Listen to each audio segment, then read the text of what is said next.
The largest living birds in the world are generally classified based on different measures such as height, weight, or wingspan.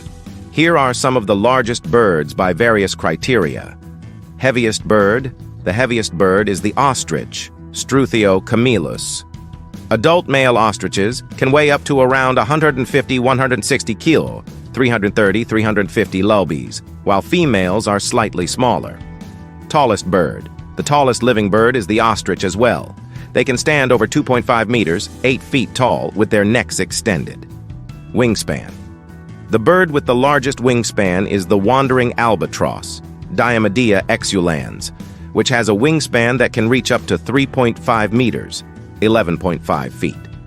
Heaviest flying bird. The heaviest bird capable of flight is the great bustard, Otis tarda.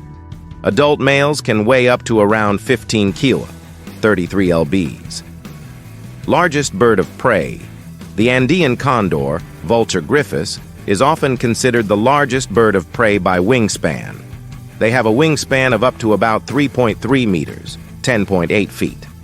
These birds are fascinating examples of the diversity and extremes found in the avian world.